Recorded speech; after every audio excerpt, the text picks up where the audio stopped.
Kemuliaan kepada Allah Bapa dan Putra dan Roh Kudus. Amin. Shalom. Saudara, kembali kita berjumpa di dalam channel YouTube. Pada saat ini kita akan membahas sesuatu yang penting, yaitu tubuh manusia, tapi sifat dasar tubuh manusia. Saudara, ini adalah bagian daripada struktur manusia yang terdiri roh, jiwa, dan tubuh. Saudara, pada waktu yang lalu kita membahas mengenai roh, jiwa, dan tubuh. Kemudian lebih perinci lagi kita sudah membedah jiwa. Kemudian yang kemarin kita membahas mengenai roh manusia. Dan pada saat ini kita akan membahas mengenai tubuh, dari sifat dasar tubuh manusia. Mari kita akan buka Alkitab kita yang ditulis dalam Yakobus pasal 4, pasalnya yang kedua sampai ayat yang keempat. Mulai dari yang ke-1 saja. Dari manakah datangnya sengketa dan pertengkaran di antara kamu? Bukankah datangnya dari hawa nafsumu yang saling berjuang di dalam tubuhmu? Kamu mengingini sesuatu, tetapi kamu tidak memperolehnya. Lalu kamu membunuh. Kamu iri hati, tapi kamu tidak mencapai tujuanmu. Lalu kamu bertengkar dan kamu berkelahi. Kamu tidak memperoleh apa-apa karena kamu tidak berdoa. Atau kamu berdoa juga, tetapi kamu tidak menerima apa-apa karena kamu salah berdoa.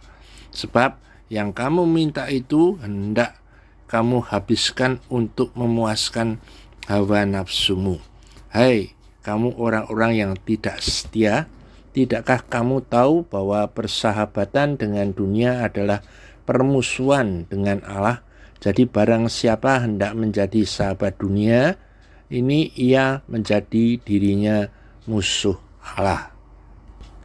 Saudara, sebenarnya ada pertarungan yang sedang berlangsung di dalam diri kita, yaitu pertarungan antara dua sifat dasar. Sifat dasar kodrat dosa, karena manusia sudah jatuh di dalam dosa dan kehilangan kemuliaan Allah. Jadi sifat kodrat dosa ini ada bagi keturunan Adam. Kemudian kodrat ilahi, yaitu yang diwariskan Allah melalui nesamahnya. Saudara, firman Tuhan dalam Yohanes 3 ayat 6 dikatakan, apa yang dilahirkan atau dikeluarkan dari daging adalah daging atau duniawi. Apa yang dilahirkan dari roh, yang keluar dari roh adalah roh. Keinginan daging berlawanan dengan keinginan roh, dan karena keinginan daging itu memikirkan hal-hal yang dari daging, dan keinginan roh adalah penundukan kepada Allah, penundukan akan hukum dan aturan dan juga ketetapan daripada Allah. Barang siapa menabur daging, dia akan menuai kebinasaan. Dan barang siapa menabur roh, ia akan menuai hidup kekal. Saudara, perbuatan daging itu adalah duniawi, dan perbuatan roh adalah buah-buah roh, itu adalah rohani. Saudara, firman Tuhan tadi di dalam Yakobus 4 pasal yang pertama, dari manakah datangnya sengketa dan pertengkaran di antara kamu? bukanlah datangnya dari hawa nafsumu yang saling berjuang di dalam tubuhmu. Ini pesan yang ditulis dalam Yakobus. Ini tidak dialamatkan kepada orang-orang yang belum percaya, tetapi kepada orang Kristen yang sudah dibasuh oleh darah dan penuh Roh Kudus. Jadi ada pertarungan yang sedang berlangsung di dalam kita. Namun pertarungan itu dapat kita menangkan hanya melalui kasih karunia daripada Allah. Makna yang besar karena melambangkan pergumulan antara kedagingan dengan roh di dalam kita, karena keturunan daripada Ishak melahirkan dua anak kembar, yang satu Esau, yang satu Yakub. Sepasang anak kembar di dalam kandungan itu melambangkan, Esau itu melambangkan orang yang duniawi, dan Yakub itu melambangkan orang yang rohani. Saudara, menurut Alkitab, Abraham adalah orang yang dijanjikan Allah itu. Dia melahirkan dua orang anak. Anak yang pertama adalah Ismail. Itu bukan anak perjanjian, melainkan karena dia dilahirkan dari Siti Hagar, yang melambangkan kedagingan duniawi. Itu adalah Ismail. Yang kedua yaitu Ishak. Ishak itu melambangkan perjanjian dengan Allah. Anak yang dijanjikan itu adalah Ishak, anak perjanjian. Dan Ishak itu melahirkan dua anak kembar. Itu pun bersifat dua.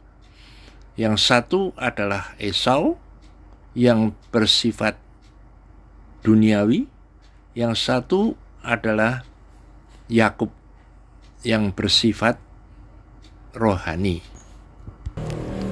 Saudara, manusia duniawi itu diganggu oleh iri hati dan perselisihan.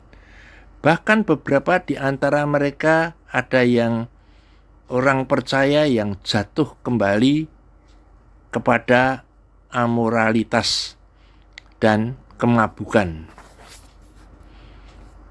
Saudara, 1 Yohanes pasal 1 ayat yang ke-8 bunyinya demikian. Jikalau kita berkata bahwa kita tidak berdosa, maka kita menipu diri kita sendiri dan kebenaran tidak ada di dalam kita. Saudara, firman Tuhan menyatakan bahwa kita itu mempunyai suatu sifat yang kita bawa dari lahir, yaitu keturunan Adam yang sudah jatuh di dalam dosa. Keturunannya semuanya menjadi berdosa dan kehilangan kemuliaan Allah. Demikian juga yang ditulis dalam 1 Yohanes 3 ayat yang ke-9. Setiap orang yang lahir dari Allah tidak berbuat dosa lagi, sebab benih ilahi tetap ada di dalam dia, dan ia tidak dapat berbuat dosa karena ia lahir dari Allah. Atau benih kudus yang ada di dalam kita ini, dan ia tidak dapat berbuat dosa. Saudara, namun tentu saja kadang-kadang kita bisa berbuat dosa lagi, sebab dosa itu datang dari suatu sifat lama yang sudah ada sejak kita dilahirkan. Saudara, pengalaman Roma 6 ayat yang ke-6 itu tidak mengandung konsep tentang penghapusan sifat lama kita secara total. Sifat lama itu tetap ada, tetapi ditawan dan disalibkan, lalu menjadi semakin lemah, tatkala kita menolak untuk memberi makan dan melatihnya. Tetapi manusia baru kita, yaitu firman yang ada di dalam kita, akan semakin kuat bila kita memberi makan dan melatihnya. Saudara, sekalipun kita sudah menyalibkan daging, kekudusan masih merupakan suatu pilihan, sesuatu yang harus diperjuangkan. Dan kita yakin Allah memberikan kita kuasa untuk kita bisa memiliki kekudusan. Manusia lama kita tersalib, pengalaman itu menawannya. Tapi janganlah kita melebih-lebihkan pengertian mati atas dosa. Karena sifat lama kita tidak pernah mati atau dihapuskan dan berhenti keberadaannya. Ini harus selalu diingat. Itu selama hidup ini ada di dalam tubuh yang dapat binasa ini. Hanya pada hari kebangkitan kita akan menerima tubuh yang baru, yang bersih dari dosa dan sifat lama kita.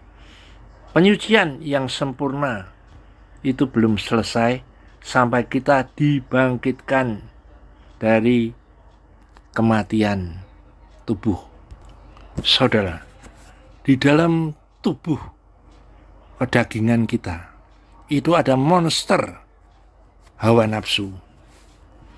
Dalam bahasa Yunani disebut hedan, berasal dari akar kata hedis yang berarti indah, manis, lezat, menyenangkan. Mula-mula dalam arti positif, tapi lama-kelamaan berkembang menjadi arti yang negatif. Karena kecenderungannya hanya untuk memuaskan hawa nafsunya saja. Hedan diterjemahkan dengan beberapa istilah yang berbeda. Di dalam Yakobus disebutkan hawa nafsu dagingmu. Di dalam Lukas disebutkan kenikmatan daripada dosa. Dan juga di dalam Petrus diterjemahkan sebagai pesta pora atau berfoya-foya.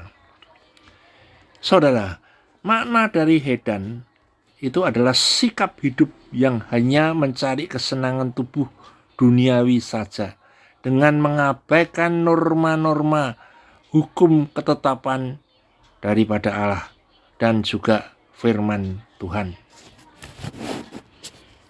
Hedan merupakan cara hidup yang mencari kesenangan, kenikmatan hidup dengan memanjakan hawa nafsu.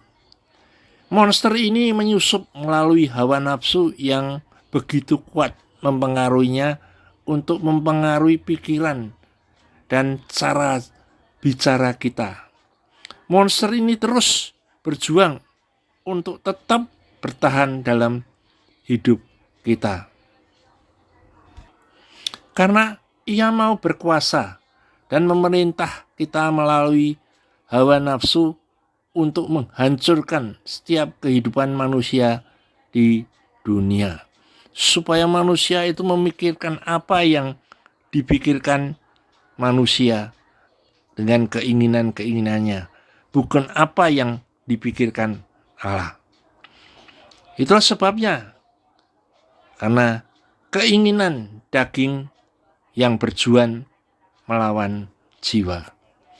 Banyak orang berusaha dengan kekuatannya sendiri untuk mengubah orang lain dan berusaha untuk mengikuti keinginan orang lain. Maka terjadi konflik dalam jiwanya. Untuk terhindar dari konflik, seseorang harus berusaha menaklukkan segala hawa nafsunya sendiri dengan kekuatan roh yang dikuasai oleh Roh Kudus. Hawa nafsu itu sumber perselisihan dan bisa menumbuhkan akar kepahitan, hati yang luka dan sulit untuk disembuhkan. Hawa nafsu yang tidak terkendali membuat kita kehilangan akal sehat dan muncul tingkah laku yang ekstrim.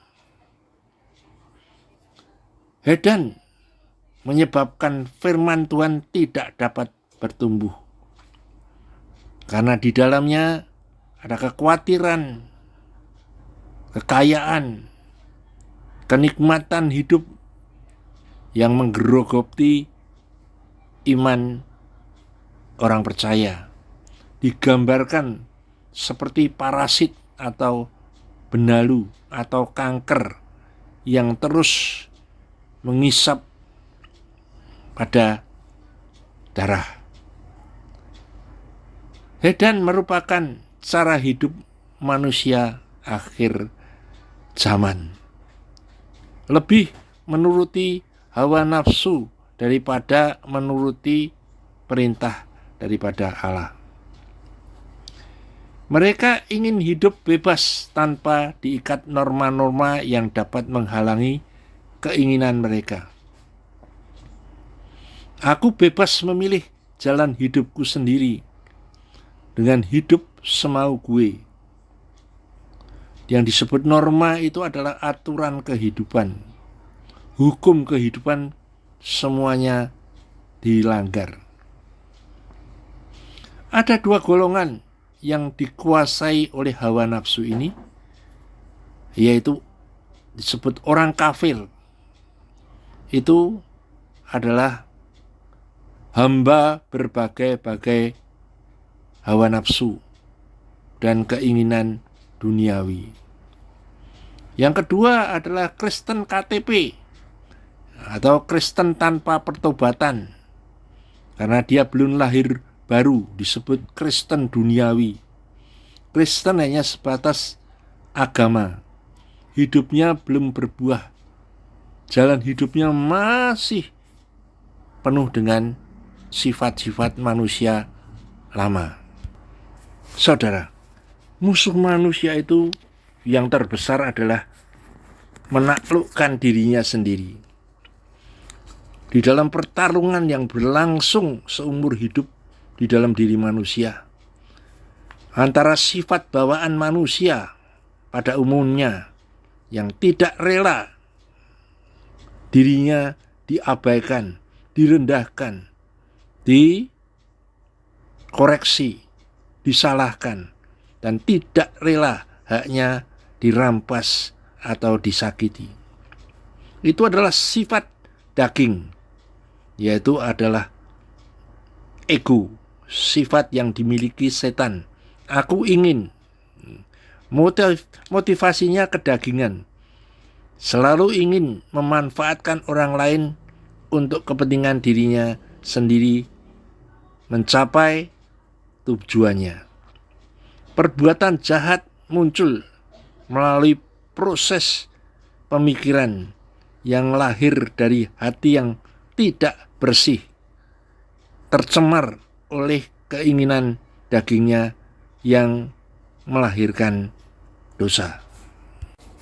Saudara, mari kita lihat kitab Roma pasal yang ke-7 ayat yang ke-14 yang bunyinya demikian. Sebab kita tahu bahwa hukum Taurat adalah rohani, tapi aku bersifat daging, terjual di bawah kuasa dosa. Sebab apa yang aku perbuat, aku tidak tahu, karena bukan apa yang aku kehendaki yang aku perbuat, tapi apa yang ku benci itulah yang ku perbuat. Jadi, jika aku berbuat apa yang tidak aku kehendaki, aku menyetujui hukum Taurat itu baik. Kalau demikian, bukan aku lagi yang memperbuatnya, tapi dosa yang ada di dalam aku.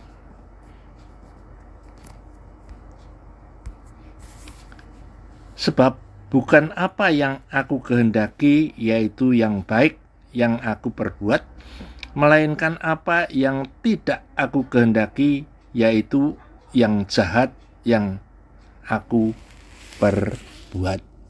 Jadi, jika aku berbuat apa yang tidak aku kehendaki, maka bukan lagi aku yang memperbuatnya, tapi dosa yang diam di dalam aku.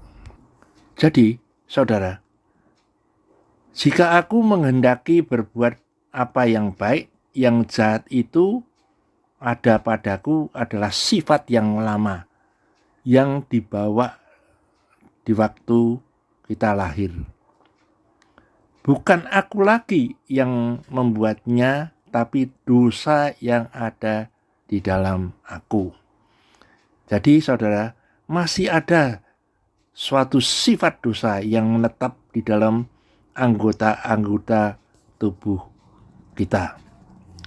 Yesus Kristus mempunyai dua sifat juga, karena tubuhnya itu terbentuk dari darah dan dagingnya Maria, tapi bukan dari hasil persetubuhan dengan Yusuf. Dia juga merupakan keturunan ras Adam yang sudah jatuh di dalam dosa. Karena itu tubuhnya diciptakan persis juga seperti tubuh kita yang berdosa. Tapi Yesus diciptakan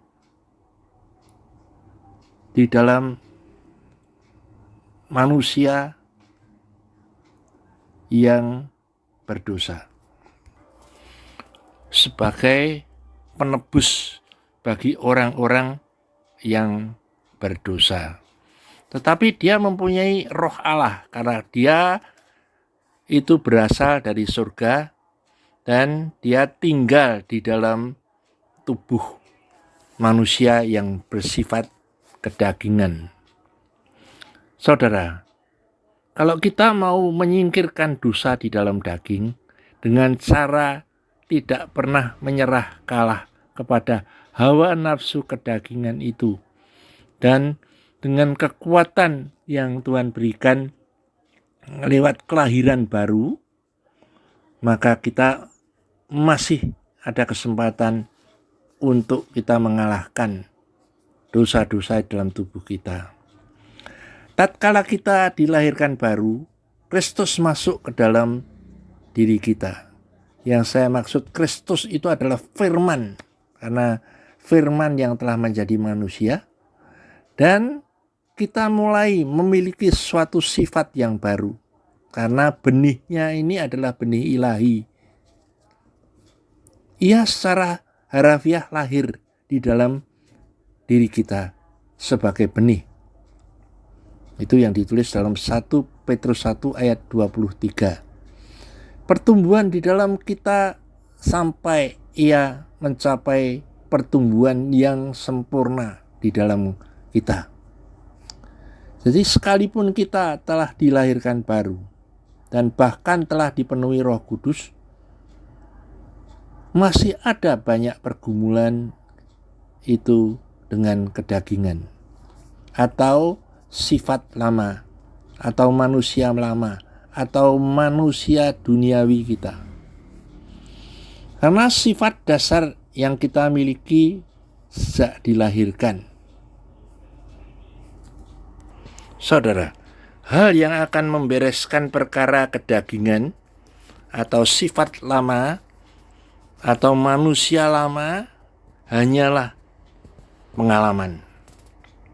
Suatu pengalaman yang mutlak yang harus dipisahkan dari pengalaman lahir baru dan kepenuhan Roh Kudus. Karena kita tahu bahwa manusia lama kita telah turut disalibkan supaya tubuh dosa kita hilang kuasanya. Saudara, suatu pengetahuan yang berasal dari pengalaman itu bukanlah suatu pengetahuan yang ada di akal kita. Sesuatu yang kita peroleh dari iman. Bukan demikian.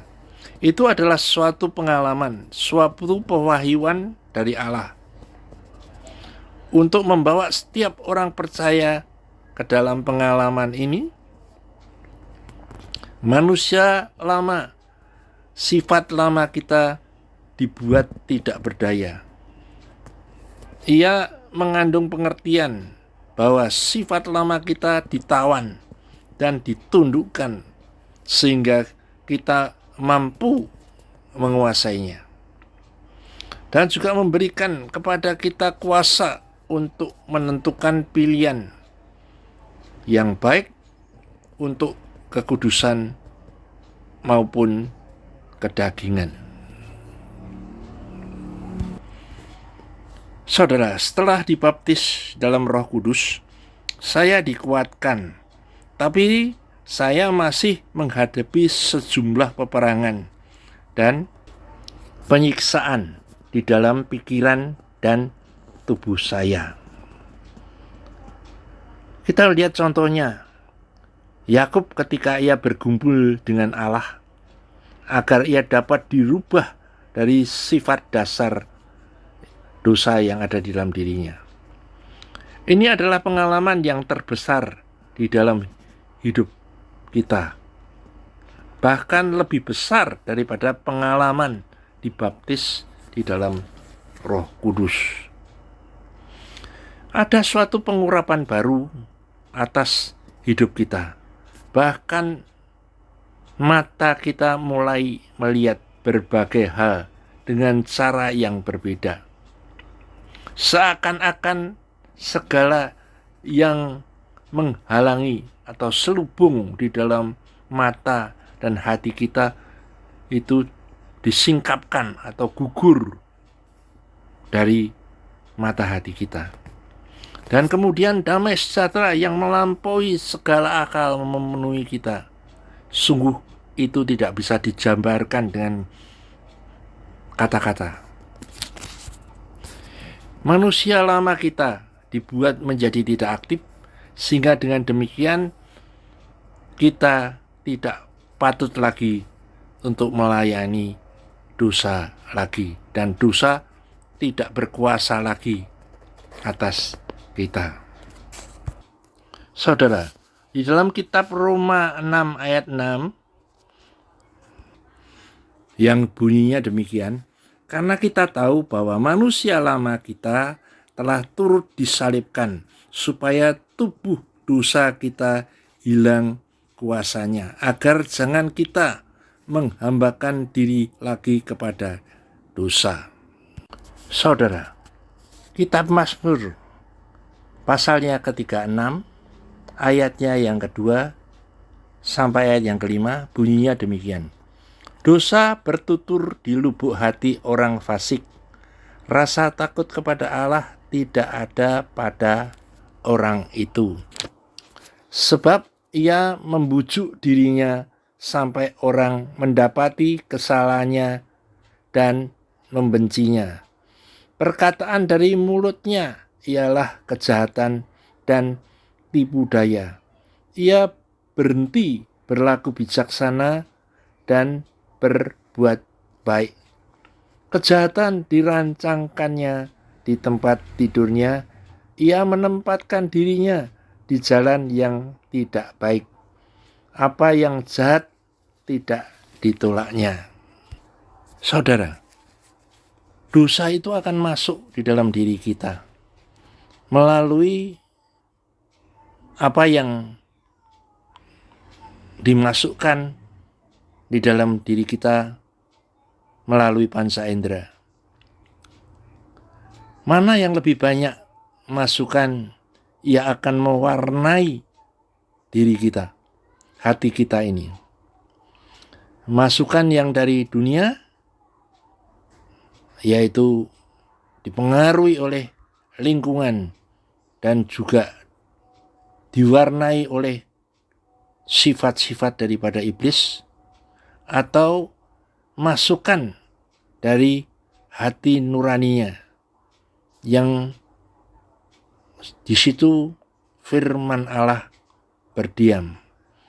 Dan itulah yang akan menghentikan kekuatan daripada dosa. Juga kita akan melihat kitab Mazmur 34 ayatnya yang ke-13. Siapakah orang yang menyukai hidup, yang mengingini umur panjang untuk menikmati yang baik? Jagalah lidahmu terhadap yang jahat dan bibirmu terhadap ucapan-ucapan yang menipu. Jauhilah yang jahat dan lakukanlah yang baik. Carilah perdamaian dan berusahalah mendapatkannya. Saudara, di zaman ini, zaman yang terakhir ini, manusia bertambah jahat. Mereka saling memfitnah, lewat bicaranya saling menghancurkan dan membangkitkan kebencian dan permusuhan, lewat perdebatan, lewat dengan serangan-serangan, yaitu apa yang ditulis di YouTube, menyerang satu dengan yang lain. Ini semuanya karena kita tidak menjaga lidah kita terhadap yang jahat. Hal ini akan menuai kebinasaan buat kita kalau kita tidak bisa mengendalikan lidah kita. Marilah saudara, jangan kita terseret dalam perdebatan. Tidak ada gunanya. Marilah kita berjalan menurut petunjuk firman Tuhan saja. Saudara, kita harus mematikan perbuatan-perbuatan daging, menyalibkan, menyangkal, menolak keinginan daging dengan segala hawa nafsunya. Dan jangan memanjakan hawa nafsu itu dengan menuruti keinginan-keinginan daging. Kemudian kita harus menyunat hati kita, mengerat kenajisan akan hal-hal yang membawa kita kepada kehancuran. Sifat-sifat lama kita yang kita dapatkan sejak lahir. Keinginan dan pemikiran yang alamiah dan manusiawi. Transaksi barter untuk melepaskan diri dari segala milik kita.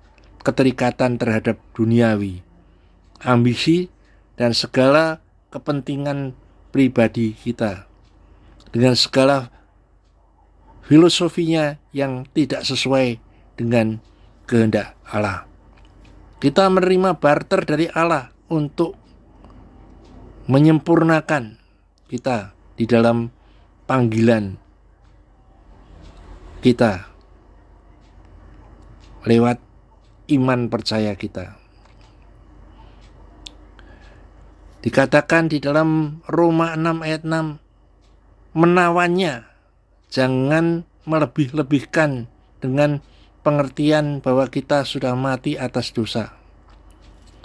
Karena sifat lama tetap ada, tapi ditawan, disalibkan, menolak memberikan makanan dan melatihnya, sehingga menjadi semakin lemah.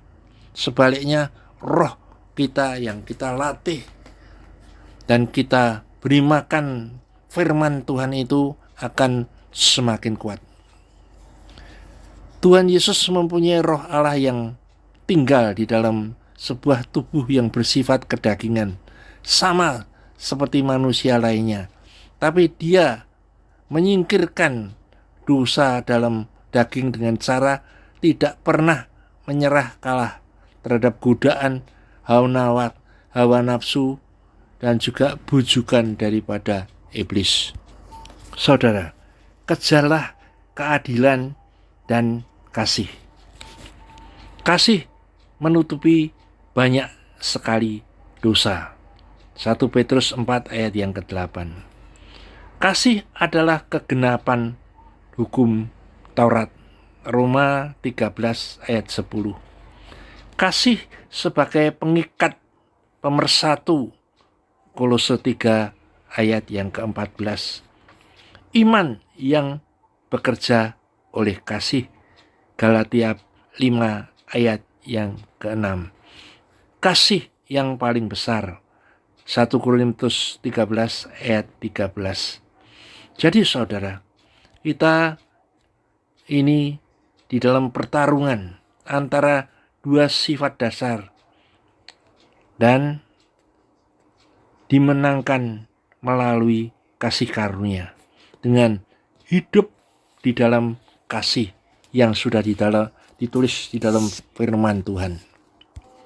Saudara, tubuh itu merupakan rumah bagi roh untuk tinggal hanya sementara. Tubuh itu menyimpan roh kita sementara, menahan roh kita kepada bumi. Jika tubuh kita rusak, kita mati, maka roh itu akan lepas atau pergi. Dan roh tidak dapat tinggal karena roh itu tidak lagi tertambat pada tubuh yang di bumi. Tubuh Anda merupakan bejana di mana Roh Kudus itu berbicara dan juga berkarya. Tubuh merupakan bejana melalui mana Roh Kudus melayani, membawa firman Tuhan, menuntun kita, dan juga membawa firman itu kepada dunia. Tapi tubuh juga dapat menjadi musuh kita seumur hidup jika kita tidak dapat mendisiplinkannya. Tubuh kita hanya mempunyai keinginan daging yang sesegera harus dipenuhi. Tubuh hanya mencari kesenangannya sendiri. Satu-satunya saat tubuh itu berhenti mengejar kesenangan adalah di saat tubuh menderita sakit dan juga ketika kita sendiri yang dapat menghentikannya. Saudara, banyak orang membiarkan tubuhnya rusak karena terikat oleh kenikmatan daging. Mereka terjebak dalam lingkaran dosa. Minuman keras, pil-pil, koplo, pelacuran, perjudian, rokok, candu, film-film porno, buku-buku cabul, kemudian juga kuasa-kuasa gelap, dukun-dukun, semuanya akan menghancurkan tubuh mereka. Saudara tahu bahwa kita bisa rusak organ tubuhnya itu karena kita tidak bertanggung jawab untuk memeliharanya dengan baik.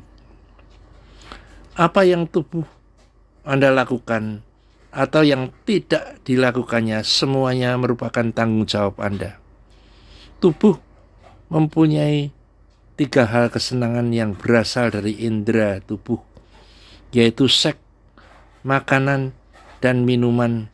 Kesenangan dunia hiburan. Tidak heran jikalau dunia diserbu oleh iklan-iklan yang menarik, menawarkan segala macam produk-produk yang merangsang indera tubuh Anda.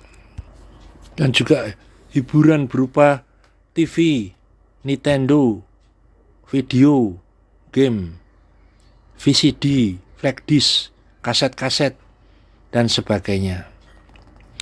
Saudara,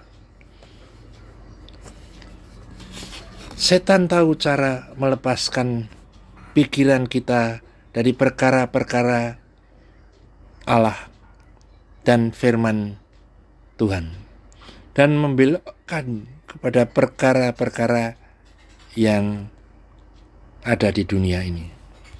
Saudara, jika Anda tidak menguasai tubuh Anda sendiri, maka tubuh Anda akan mengambil keuntungan dari kelonggaran hawa nafsu fisik dan melayaninya. Dan juga roh-roh jahat dapat menemukan jalan masuk ke dalam tubuh kita. Sasarannya adalah tinggal di dalam roh kita. Itulah sebabnya makhluk jahat itu bisa masuk di dalam tubuh manusia untuk menguasai, mengendalikan, dan memiliki jiwanya. Jika tubuh dibiarkan bebas untuk memenuhi keinginannya, dosa itu akan tumbuh dengan subur. Saudara, keinginan untuk mendapatkan tingkat kenyamanan dan kemudahan yang lebih tinggi dipenuhi oleh iklan-iklan yang menarik indera Anda dalam bidang ini. Apabila Anda sudah terikat oleh suatu dosa sejalan dengan kenikmatan yang kita rasakan, tingkat kepuasannya makin lama makin berkurang, sehingga kita akan makin menambahkan dosis lebih dari sebelumnya dan makin bertambahnya kerusakan yang akan diakibatkannya. Rangsangan seksualitas di dalam tubuh kita diciptakan oleh Allah. Dan rangsangan itu diatur dengan batasan-batasan yang ditulis dalam Alkitab sesuai dengan norma-norma moral.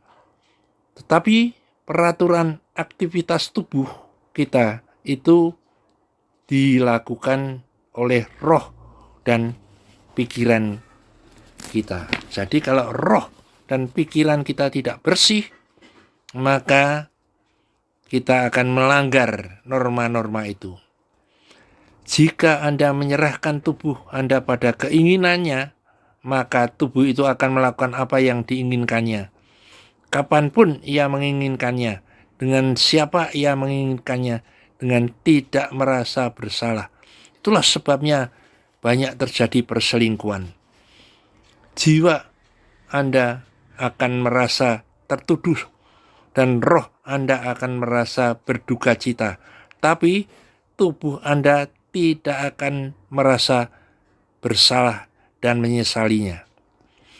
Jika Anda telah memberikan kebebasan pada tubuh fisik Anda untuk melakukan apa yang diinginkannya, maka ketika tubuh Anda telah dipuaskan dan jiwa Anda kembali di dalam kesadaran yang normal, saat itulah Anda baru merasakan penyesalan dan hati Anda akan kehilangan damai sejahtera. Jadi jagalah indera Anda, karena indera merupakan pintu masuk tubuh Anda.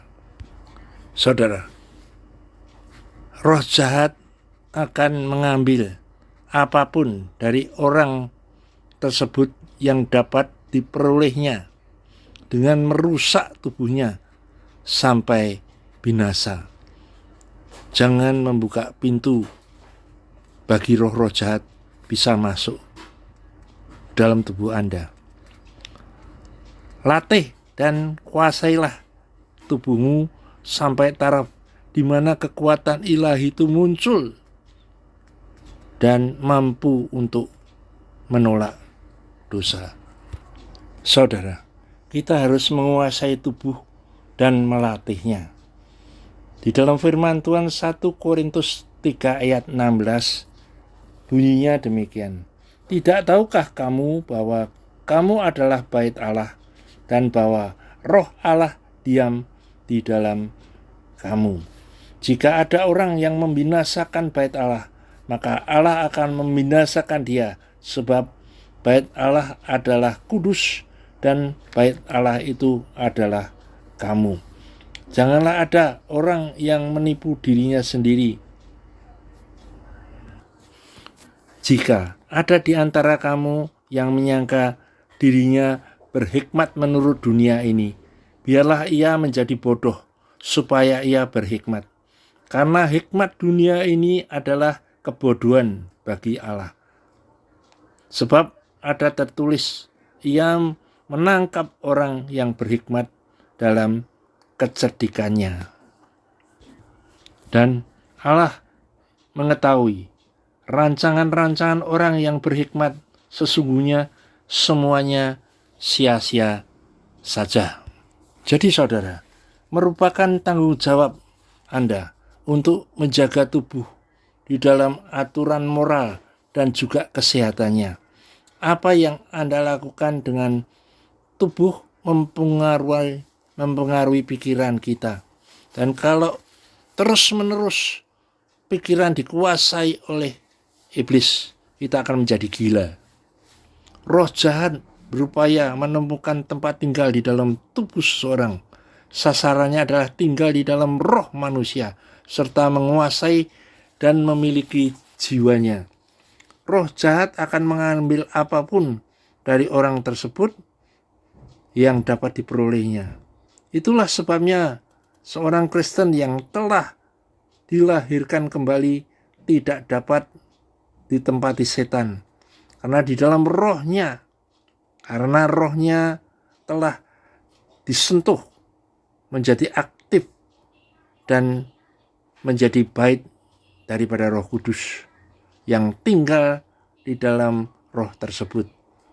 Tapi roh jahat masih dapat bekerja di dalam jiwa dan tubuh kita.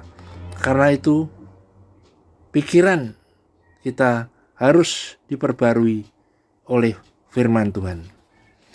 Jika kita tidak menguasai tubuh kita, maka tubuh kita akan mengambil keuntungan dari kelonggaran hawa nafsu-nafsu kita dan melayaninya. Saudara, akibat dosa membuat kita berpusat pada diri sendiri atau egois. Gejala-gejala berpusat pada diri sendiri atau keakuan dengan keangkuhan, kesombongan, kemarahan, mengasihi diri sendiri, sangat perasa, dan juga mudah terluka dan tersinggung, dendam dan konflik-konflik yang lain berpusat pada diri sendiri. Itu artinya segala sesuatu berkisar di sekeliling aku, atau dasarnya berpusat pada diri sendiri. Saudara, orang yang egois hanya mencari kepentingannya sendiri, tidak mau peduli kepada orang lain, tidak mau berbagi, hidup hanya untuk dirinya sendiri. Orang egois mempunyai jiwa yang melarat dan cinta uang. Mereka sangat hati-hati untuk menjaga hartanya. Pengeluaran keuangan akan menjadi orang yang pelit dan menyimpannya dengan ketat, takut nanti berkurang. Orang egois penuh dengan kecurigaan dan kekhawatiran, ketakutan, dan banyak menyimpan kepahitan. Orang egois adalah orang yang bersifat seperti iblis, aku, penuh kedagingan, serakah, tidak mau rugi. Milikku adalah milikku, jangan kau sentuh. Tidak mau kecawuk, maunya menerima, tidak mau memberi, sombong, cinta hanya pada dirinya sendiri. Orang egois tidak menghormati atau berbakti kepada Allah, dan juga tidak menghormati orang tuanya, tidak menghargainya. Dan firman Tuhan berkata, orang yang mengutuki orang tuanya akan dihukum mati. Orang egois tidak peduli kepada Tuhan, dia peduli kepada dirinya sendiri. Orang egois hatinya melekat pada dunia kedagingan. Nah, orang percaya harus hatinya melekat kepada Tuhan. Orang egois mengukur dirinya, dianggapnya sudah benar. Orang egois itu tidak tahu budi, tidak tahu diri, inginnya hanya mencari untung, tidak mau rugi. Orang egois tidak mau berkorban untuk orang lain, penuh perhitungan untung rugi. Saudara, orang egois itu berusaha untuk menjadi pribadi yang tidak Allah maksudkan karena adanya kesombongan dan ambisi. Juga keingintahuan, perasaan tertarik untuk mengetahui hal-hal yang tidak dimaksudkan untuk kita ketahui. Itu rahasia Tuhan. Membuat keputusan-keputusan yang penting dengan perasaan tanpa konsultasi dengan Allah melalui orang-orang yang hidup dekat dengan Allah. Lebih menyukai kasih dan persahabatan manusia daripada kasih dan perkenanan Allah. Dia menutup diri, takut kepada Allah, maka dia menjauhkan diri dan menghindar atau mengundurkan diri dari Allah. Meragukan, mempertanyakan, dan tidak percaya. Kemudian merasionalisasikan firman Tuhan. Mempersalahkan orang lain dalam usaha memperingan perasaannya bersalah dan melindungi keakuannya sendiri. Saudara, kenyamanan hidup membuat seseorang tidak melayani Tuhan, tapi melayani dirinya sendiri.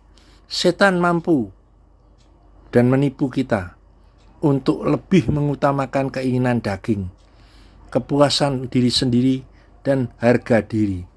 Jadi, kedagingan juga menyangkut kepada egois dan harga diri. Bertalian dengan perasaan terhadap kedagingan.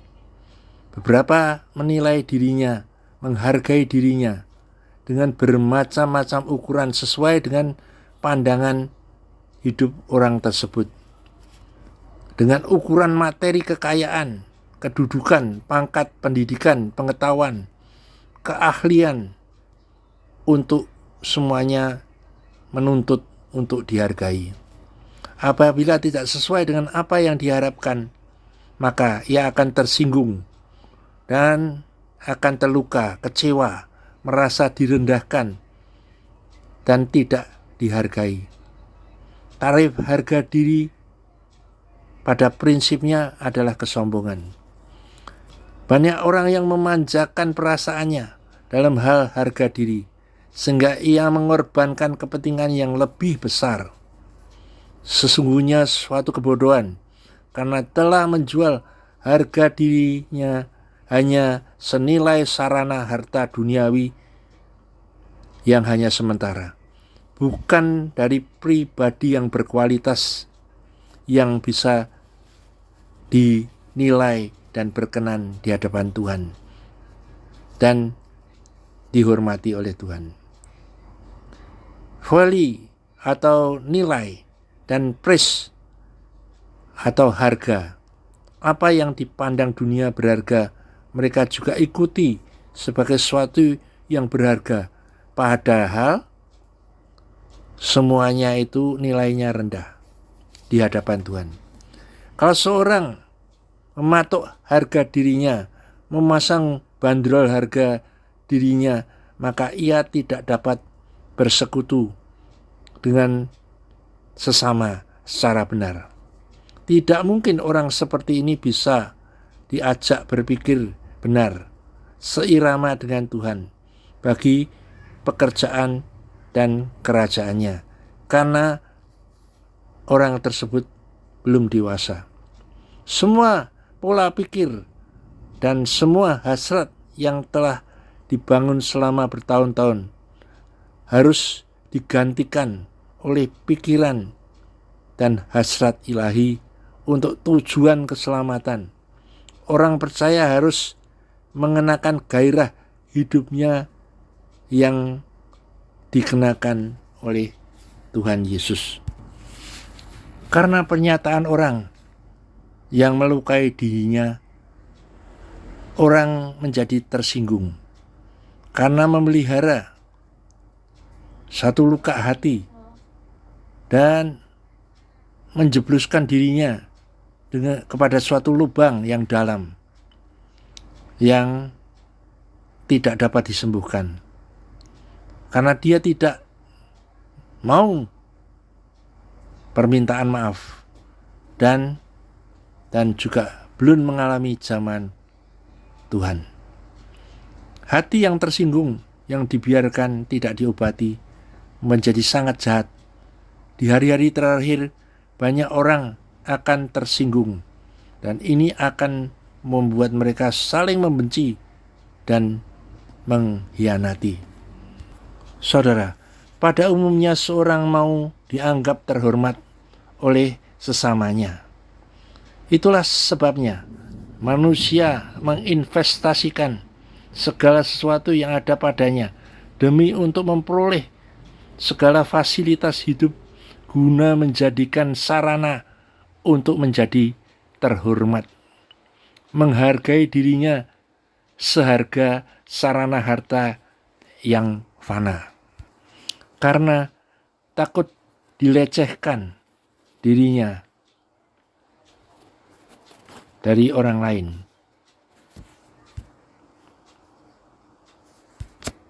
Saudara, sampai di sini dulu apa yang kita amati di dalam tubuh manusia ini. Untuk selanjutnya, saudara, kita akan lanjutkan kepada topik-topik yang lainnya. Dan pesan saya sebagai hamba Tuhan, karena hubungan antara tubuh, jiwa, dan roh ini sangat kuat dan rumit. Itulah sebabnya kita kalau tidak dengan cermat belajar, kita akan mengalami kesulitan. Mari kita berdoa.